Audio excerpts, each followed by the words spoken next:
This conversation was recorded on the lands of the Jagera, Yugara and Ogurapal peoples.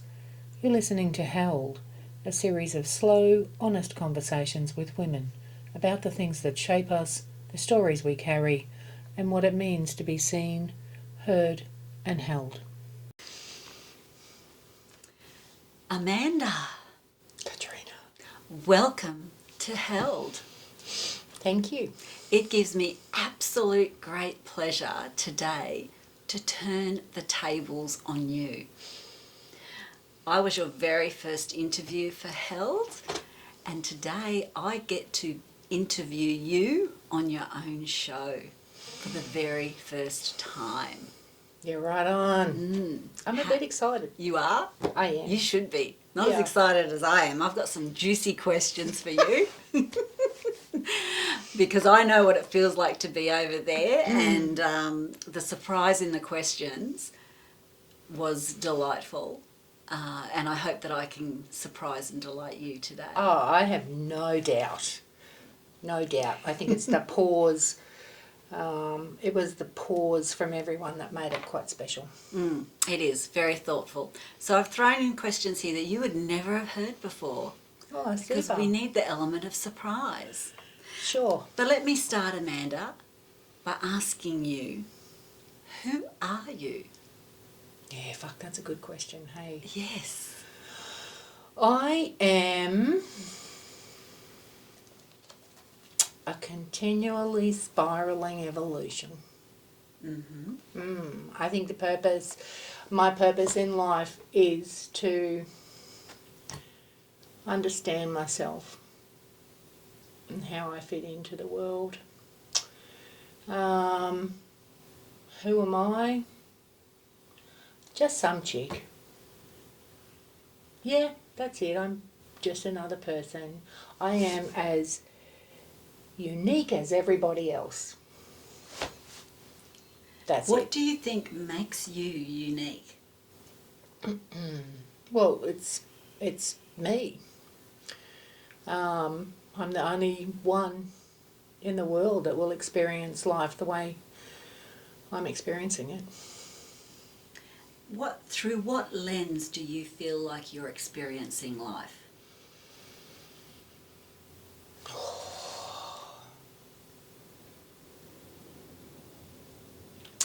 That's a good question.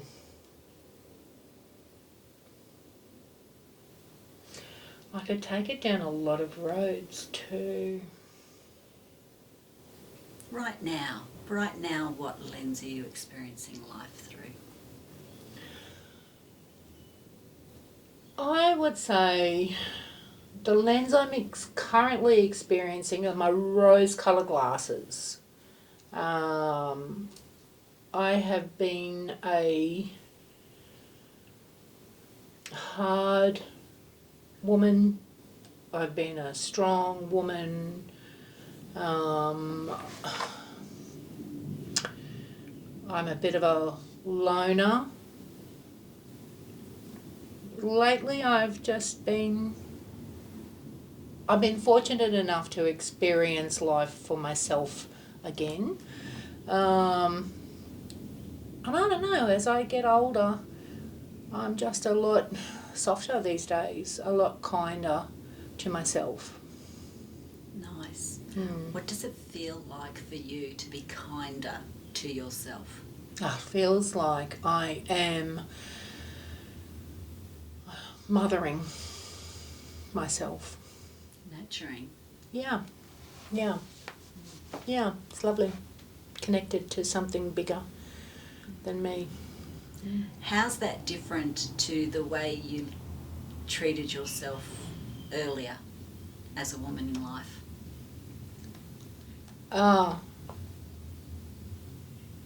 Can I say the C word? Yes. I was a bit of a cunt. To yourself? To myself. My self-talk was horrific. And it was in all aspects of my life. It wasn't just narrow to just one field. It was in everything. I could pick holes at myself in everything. And I would never, ever speak to another human being the way I spoke to myself. Yeah. What was the significant change? Was there one significant change that brought about your kind of way of treating yourself? Started with my daughter. I mean, giving birth to her was amazing. And then I suddenly became aware of there would be another little set of ears around me that would be watching and listening, observing everything that I was doing. Yeah, that was the beginning of it, wanting to model something very different for her. Almost like wanting to make sure the way that you treated yourself with a lack of kindness wasn't the way she treated herself. Oh yes. Yeah. Yeah, and when I started, it was all lies. I was definitely lying to myself because I didn't believe it. It took years for me to start to believe what I was telling myself, because I'd had decades of the complete opposite. I didn't know anything else. No. Like a complete unlearning to learn again. Yeah, for sure. Yeah. Mm. Yeah. So significant and so... It's a story many of us share Yes. as women, Yeah. sadly. And we try to break that cycle for our own daughters. Yeah, we do. Which is significant. Yes. And a gift, isn't it? Yeah. Amanda, what do you think people often misunderstand about you? You know, I've asked this question a few times. You have. That's why I'm giving it back to you. And it's always fascinating to me, the answer that I get from women. And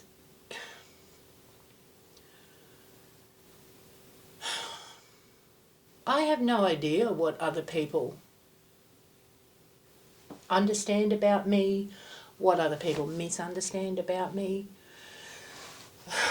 That's their jam, not mine. Yeah. Have you always felt that way about people's misunderstandings of you? No. God, no. What did you used to think about the misunderstandings? I thought they misunderstood everything about me, honestly. What's that saying? Other people's opinions of you are none of your business. I remember hearing that in my 40s, going, oh yeah. In my 50s, I'm like, yeah, that's exactly what it is. And that goes for misunderstandings as well. My people are my people, and they will get me, and the rest won't, and that's okay.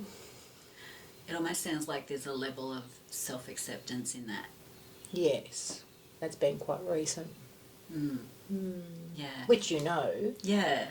Yeah, it's been beautiful to watch you unfold that way. Stompers. Yeah, love it.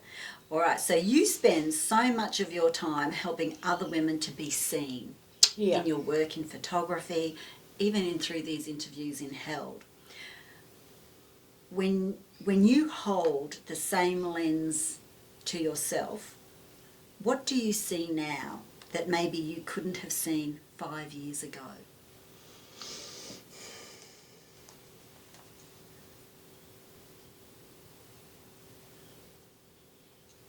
Hmm. 5 years ago, I couldn't even see myself. I couldn't look in the mirror. I was experiencing life through other people. Now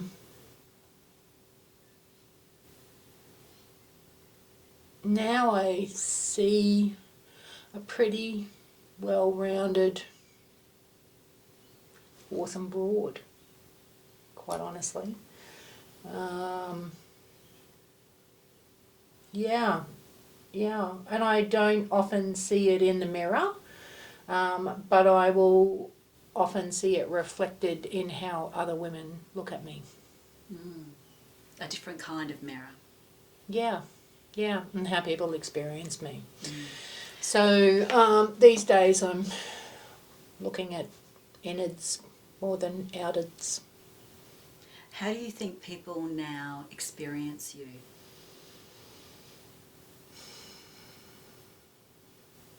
I think when somebody... I don't think I can answer that question. I honestly have no idea how other people experience me, and I really don't care how other people experience me, because once again, that's their issue, not mine. I hope they... Like, I will walk into a room intentionally. I will walk into any room intentionally, open, curious, scanning the corners of the room for my people.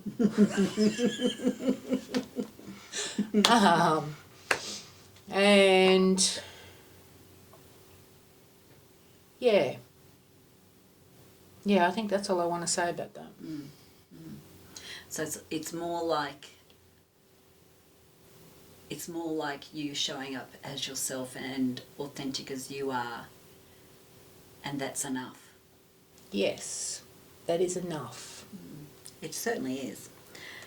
You also capture people in moments of great vulnerability and truth through the camera lens and the space that you hold for them.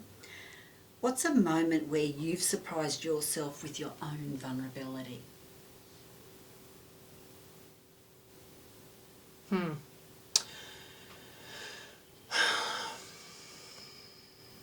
I don't know. I mean, the past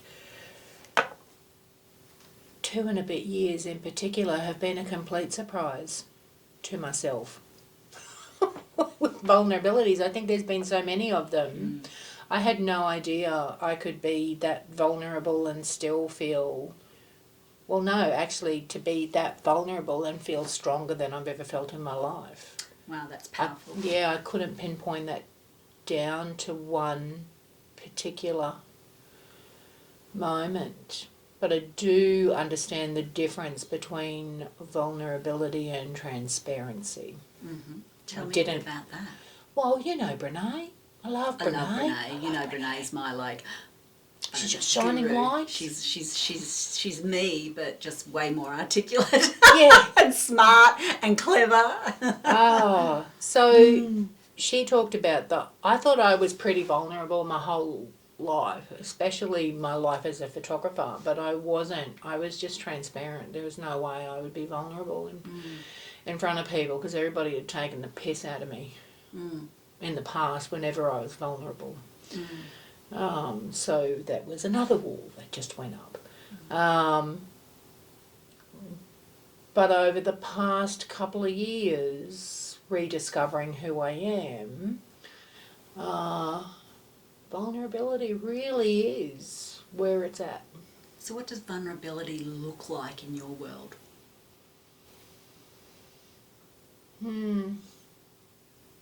I have to be who I am openly and honestly in order to be able to... I don't like that term, hold space, but that's what it is. In order to hold space so that somebody else can mirror that. And ultimately, I just think as people, we're here on this earth to connect on that kind of level. And go deep or go home. Yeah. And I love that, because it also increases the depth of your own work, which leads me to my very next question so beautifully, in that as a portrait photographer, you've spent years holding space for other women to be seen and in that vulnerability. What is it like to let yourself be truly seen? Oh, see, that's another one of these awesome questions. I don't think I'm ever truly seen. The only person who sees me is me. Like, wholly.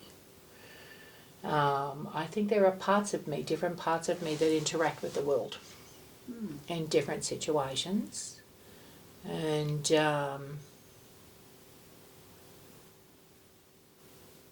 yeah, I don't think anyone's worthy enough.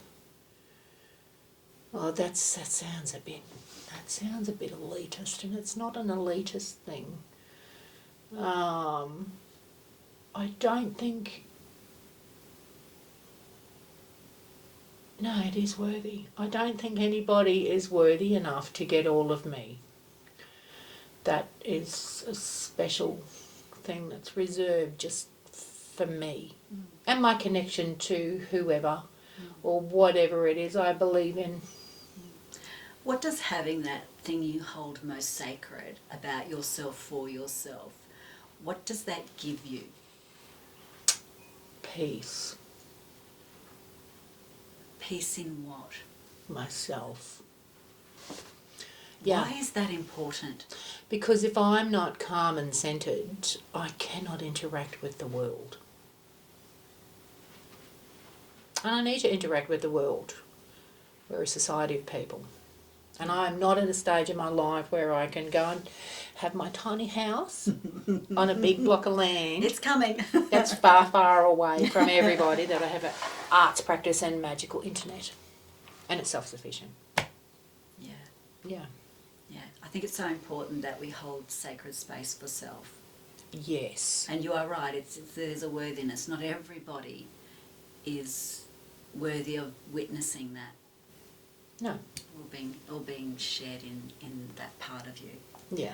What kind of woman are you becoming that your younger self never could have imagined? I'm the bog witch. Tell me more, tell me more, tell me more. Although I think she could have imagined it. She imagined a lot of things. My little Missy. The woman I am becoming is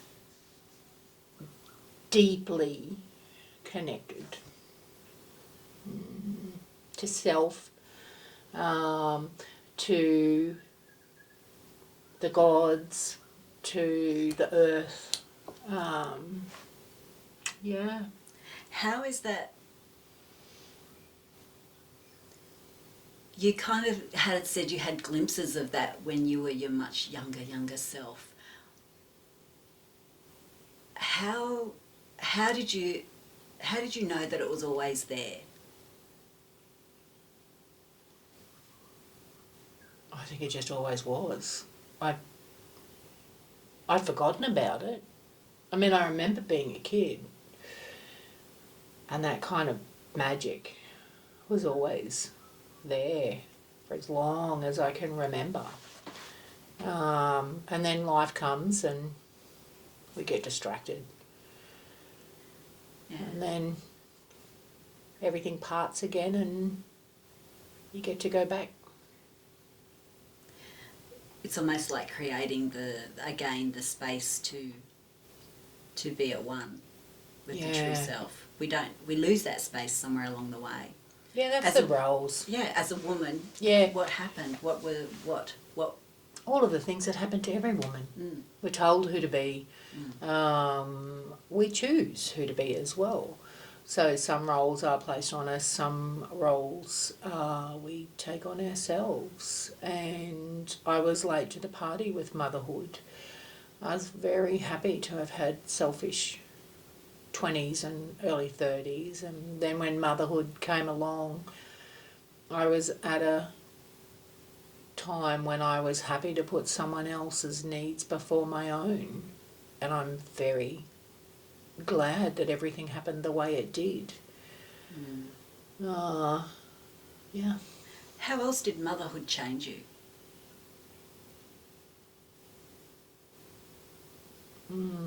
God, that's a loaded question. It's a big one, isn't it?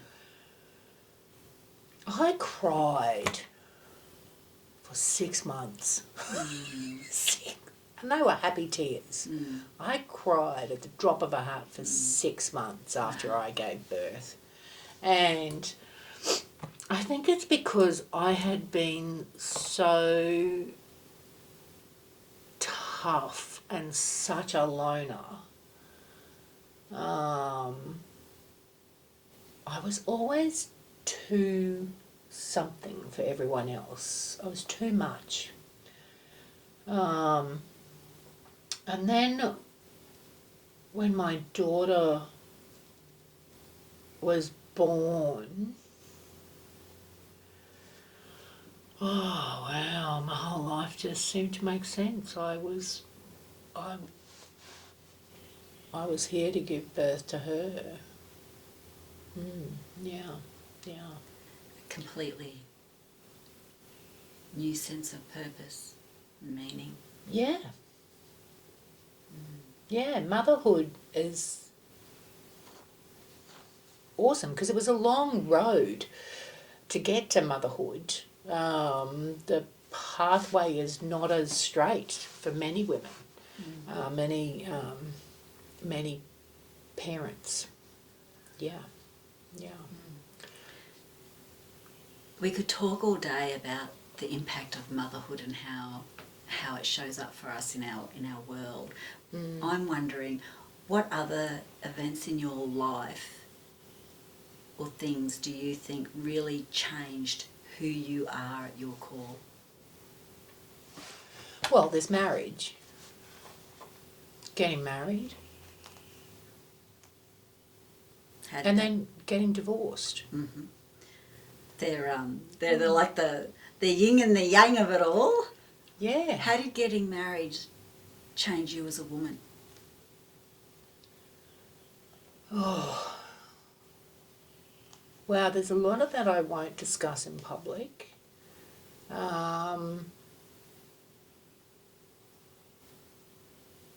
But some of it is I changed who I was, thinking that would suit him.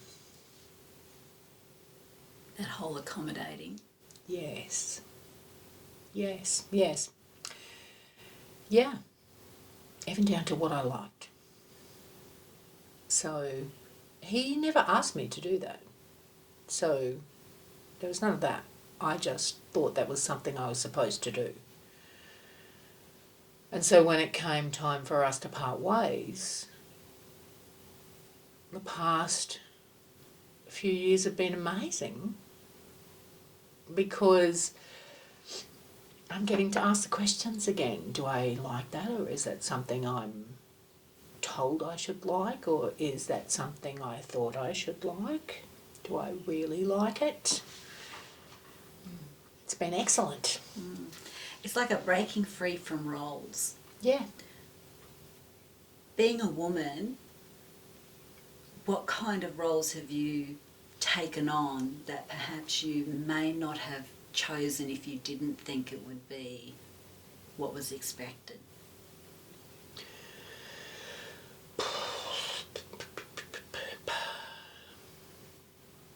Look, I don't think I can answer that one well either.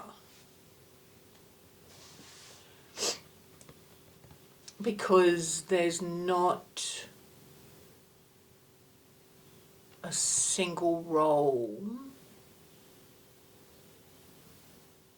that I have played that I wouldn't choose again.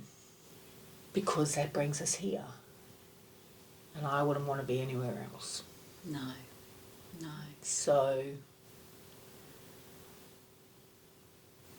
it's been some awesome roles. Yeah. Oh, I've heard about some of your roles. That is not for this camera. No. That's for private conversations. It's very funny and Yes. fascinating. You have certainly had a very eclectic experiences and past in your work roles, in other roles that you've had. in your work roles, not having to go into a lot of detail, what do you think was, I'm trying to think of the right question here, Amanda. What do you think some of those roles sparked in you that surprised you?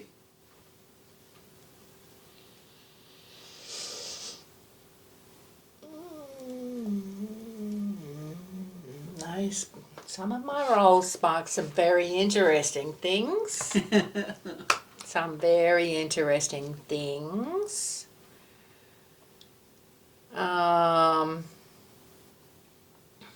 Something that surprised me. So I guess to help give you context, I know you as someone who adores beauty, who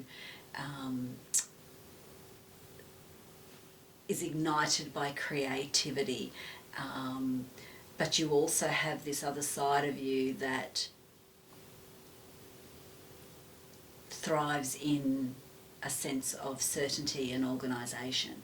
So they're all different aspects of who you are, and I wonder if there was any roles or things that happened for you in the past that made you go, that surprises that is a part of who I am. No. Nothing. There's been no surprises. Why have there been no surprises? What is it about you that makes it there to be no surprises? I don't know.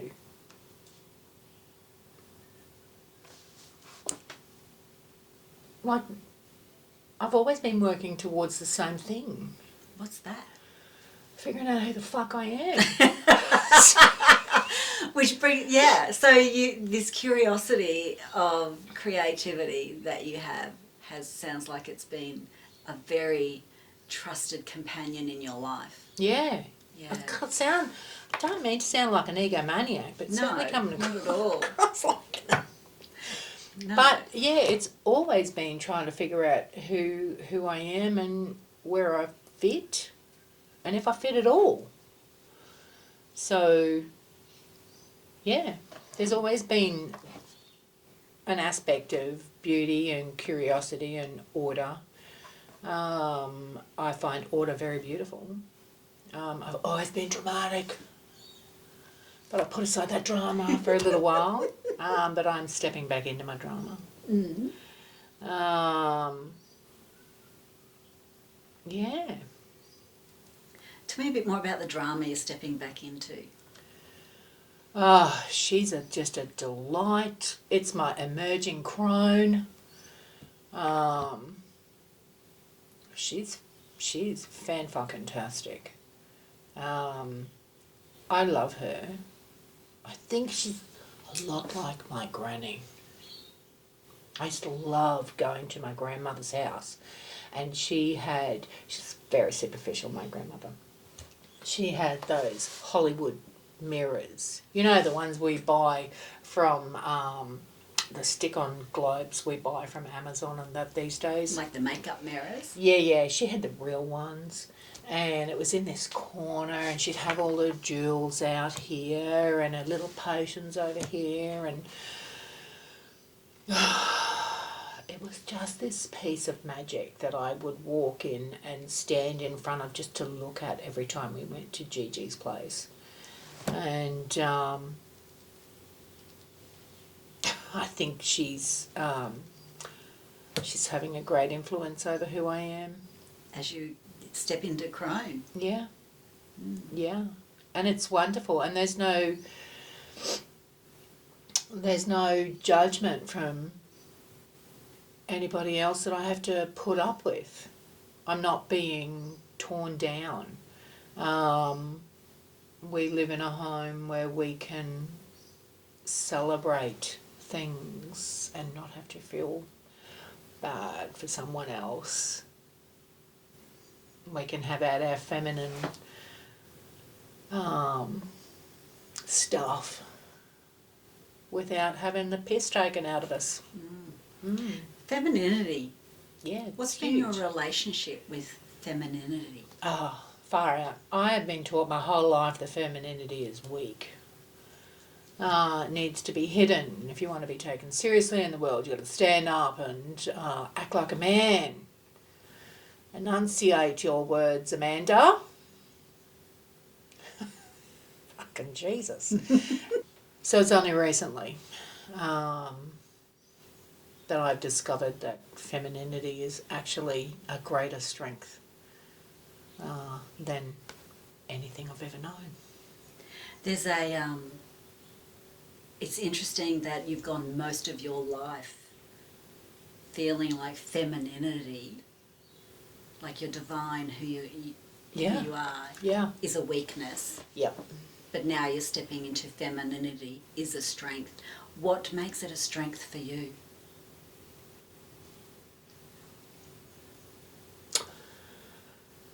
I am thinking about balls. You're thinking about balls. Balls. Balls are pretty weak. Tell me more. I'm not going to tell you any more about that. I just think there is an equal strength in femininity. It is just as strong as masculinity. Just different? It's just different. What's the difference? One's aggressive.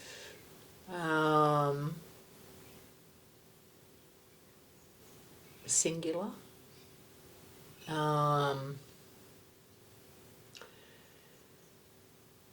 Exclusive.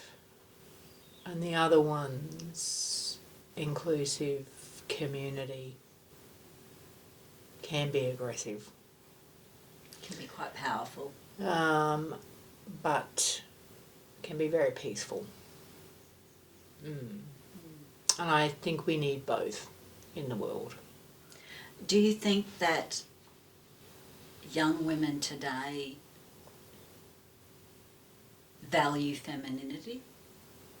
I think young women are just on their own journey, trying to figure out what the fuck femininity even is to them. I feel really sad about the young women and what they're up against today.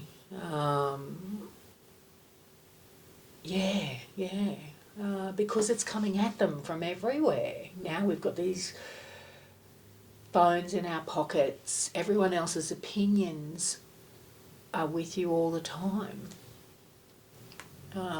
It's a tricky thing to turn away from, to figure out who you are without being told who you're supposed to be. How do you think we can best equip young women? All we can do, because there's no getting away from it. No. Even from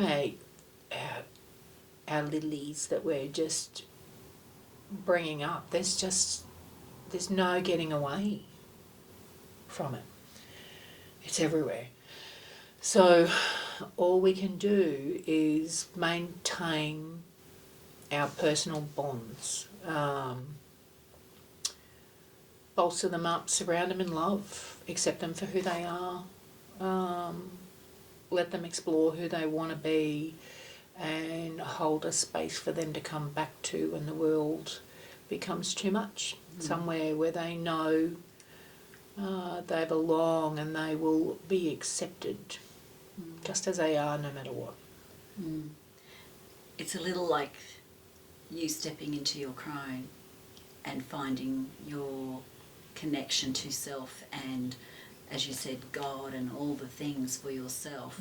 It's almost like we have to try and equip our young women with those things as soon as we can, so that they can carry that connection through. Yes, and they're going to choose their own courses. And they do. It's just as a mother of daughters. Yeah, they do, don't they? They do, and it's our job when they go off course to just gently nudge them back on course.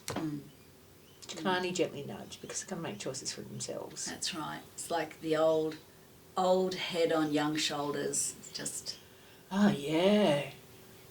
Yeah. And it's a rite of passage, I guess, in a little way, but we just want to equip them to be able to better handle it. No, I think all every parent wants is to just protect their kids, do the very best we possibly can, and we'll all be coming at it from different angles. We all want the same thing. Yeah, 100%. When in your life have you felt most powerful?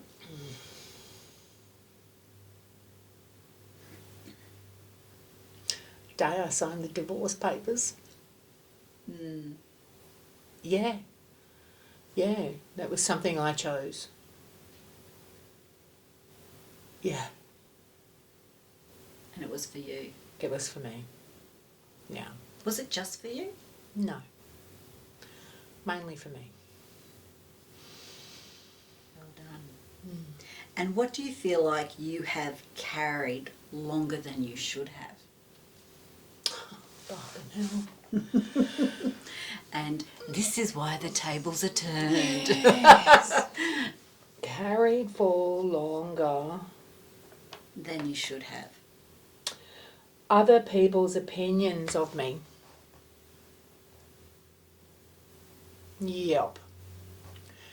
I carried other people's opinions of me, imagined, for my whole life. Yeah. Yeah. Yeah, we do. Yeah. Yeah.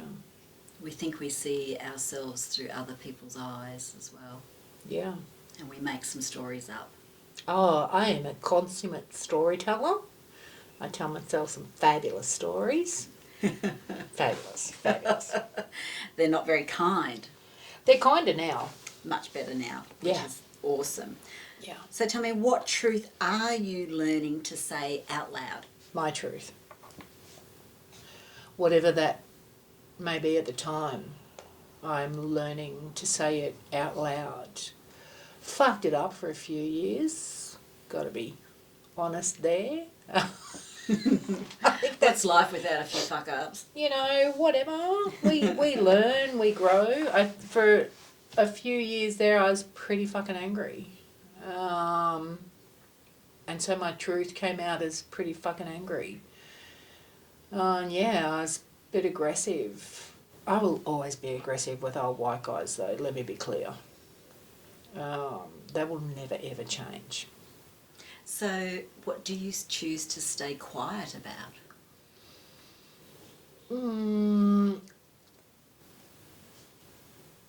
I am learning to choose to stay quiet about my truth too. Picking the moments when I need to stand up and speak, and also picking the moments for when I just need to be quiet and listen. How do you discern between the two? It's a feeling, that's for sure. So trust in your gut. Yep. Has your ability to trust your gut changed over time as Oh, a yeah. woman? My gut's always been right, though. I'm just learning to listen to it more. Yeah. It's a skill almost, isn't it? Yeah. A tuning in. Yeah. And what brings you joy right now? Oh, it's my witchy ways. Your witchy ways. Yes, I'm really enjoying reconnecting with my little inner witch and her rituals, and yeah, the thought of moving into a space where I don't have to freak out about moving again anytime soon. So relocating. Yep. Yeah. Yeah, somewhere quite delightful, hopefully. Let's talk about the witchy ways. Yep. So tell me a little bit more about why this brings you so much joy. Oh, it always has. Why? What about it brings I you don't joy? know. What's What not do you... to love about a bit of magic? Yeah, it's the magic. Yeah. Yeah. What is it about magic that lights you up? It's the connection to something that's greater than me. And it's the feeling of community when I think about these little rituals that I love. I feel like I'm doing it with a whole bunch of women, and presently my work is really focused on the female community and expressing where we're at. And so doing all these things in a world that's just gone mad brings me back I really to like centre. to centre, yeah. And I really like, and I'd like to ask. Sorry about the paper. I really would like to explore your connection between women, power, magic, and witchery. What's the common thread there? And why why your projects that you're focusing on right now are very much around feminine women? What's the interest there? Why? Well, I'm raising a girl. I don't like what she's growing in, not what she's growing into. I love what she's growing into. I don't like the world she is coming into. I don't like what's happening to women at this point in time. I don't like who we've got running the world right now. I think they're all a pack of fucking morons. And as an artist, I kind of think, well, what is it that I can do? Well, I can create art around that. There is a huge group of female artists across the world creating remarkable artworks and collections that are all around the same principles. What are those principles? Well, it's feminism, honestly. It's about feminism. What does feminism mean to you? Equality. Yeah, feminism is equality. And what kind of change do you hope your expression of that, or impact do you hope that has? And Honestly, I'm like a grassroots kind of woman. I hope that the change that this inspires is local. And I hope that the women that participate, their partners, the men in their life, look at their portraits and go, what's going on there? And I hope it starts a conversation. Because it's in these small community conversations that big change will grow. the ripple effect. Yeah. Your project that you're working on is called The Common Thread. Yep. Why did you call it The Common Thread? Because women, there is a common thread to womanhood. We all come at womanhood from different angles and different experiences. We all pretty much go through the same shit, just from a different perspective. So that's the common thread. Simple as that. Yeah. Yeah. What do you think the common thread is between all of what we've just talked about and the ritual of witchery? Honouring the self, honouring the connection to self, and looking inwards for the answers rather than outwards. Because, man, outwards speaks a different language half the time. I think we're born with the answers, and the trick is to quieten yourself for long enough to hear them. Yeah. when I listen to all that you talk about that brings you joy, getting connection to self, and through witchery and witchery practice and craft that you are now reconnecting with, I see a common thread between what even witches went through if they were labelled witches many, many, many moons ago, and how they were treated for who they were and what they believed in and what they stood for. Yeah. And being women with those beliefs, personal power, all those sorts of things, and your project, the common thread, and what women have had to go through. Yes, I get that. Yes, we're always a little bit different. And we're always treated a little bit differently. If you're a strong woman and you're going to stand for anything, you are going to be treated differently. Fortunately, we're not burnt at the stake. No, not physically. Yes, we are vilified. Yes, we are. Yeah. I am a difficult woman. I'm proud to be a difficult woman. Have you been told that you've been a difficult woman? Yeah. Yes, my whole life. I'm difficult. Do you hear that differently now to them? Yes. Yes, I do. And what do you hear now? How does it land for you now when someone says, "Damn, Amanda, you are difficult"? They're just too simple. Excellent. I love it. Well done. If you had to describe womanhood in one image or one metaphor, what would it be? Oh, come on. Well, you have a creative brain. You see pictures. You create portraits based on visions.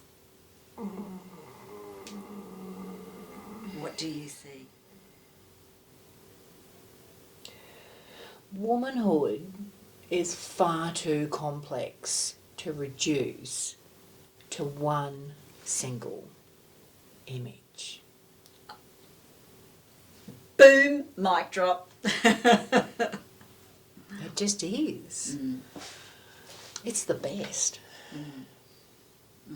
Yeah. Fair enough too. How has your relationship with yourself changed in this phase of your life? We've touched on this. I just love myself. In fact, I love myself. I never thought I would reach a stage in my life where I could say that I absolutely love myself. I do. It's pretty cool. Yeah. What kind of things do you say to yourself now? Years ago I learned about focusing on function, not form. So instead of saying to yourself, "Oh, you're so beautiful," because it's a superficial passing thing, you could focus on different areas of your body. And, "Oh, you've got such strong legs. Look at you go. They keep you walking, they keep you upright. Your arms pick up things. Hug people. They hug people, they bring you the good Embrace. things." And my jiggly belly, I love my jiggly belly. I really do. My jiggly belly is where my daughter lived for 9 months. And, yeah. So, yeah. Beautiful. If your daughter could see one lesson about womanhood modelled in you right now, what do you hope it would be?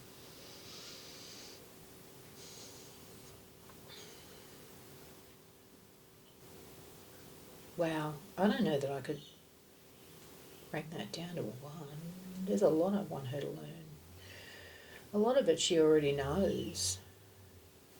Because she is so far ahead of me already. She blows my mind with things that come out of her mouth in a really, really good way. I hope that she continues to check in with herself and her self-image rather than looking externally for validation. She's got a really good idea of who she is. I hope she maintains that. Yeah.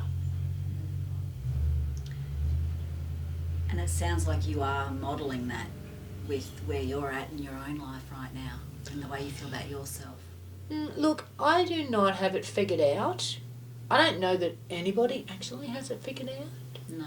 But I'm certainly enjoying where I'm at, and I'm really enjoying where I'm going. Yeah. Beautiful. Yeah. I have one last question for you. Oh, thank Amanda God. It's going Waschevski. so long. You've just got so much to share and say. And I keep asking random questions. Well, they told me I was supposed to keep these things to like 25 minutes. This is not going to be 25 minutes. You can't tell on the back of my old camera how long it's going to be. That's the surprise. Okay. Well, here's the last question. Right Are on. you ready? Mm-hmm. If we were to strip away the labels, photographer, mother, woman, friend, what's the essence of Amanda that you want the world to remember?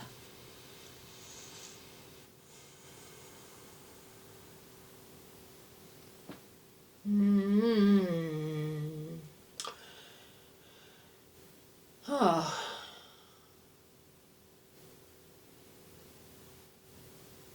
I don't know. That's a really, really good question. What's the essence of me that I want people to remember?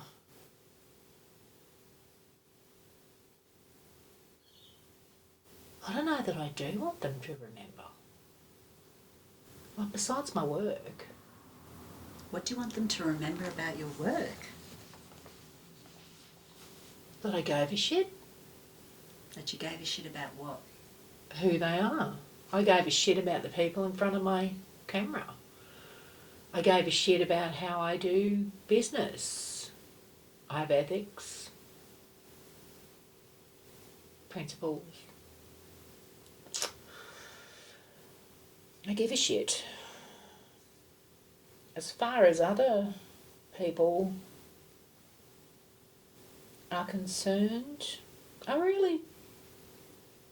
personally, I don't know. I just don't think I'm actually that important. They can just go on with their lives. Because I'd rather them know me while I'm here. Yeah. Amanda Waschevski, Oh, you nearly did it too. you have been held. Oh, I like that ending. That's good. I'm going to use that. Thank you. How exciting. Thank you. Thank you for opening yourself up to the people that love listening to you ask the questions. Well, if anybody's here after this length of time. Peace out. And on that note, bye. Bye. It's been a pleasure. Are you exhausted now? I'm shy. Excellent. Oh, my work is done. You now know how it feels. I did that on behalf of all the people you've interviewed. Brilliant. Love it. Excellent.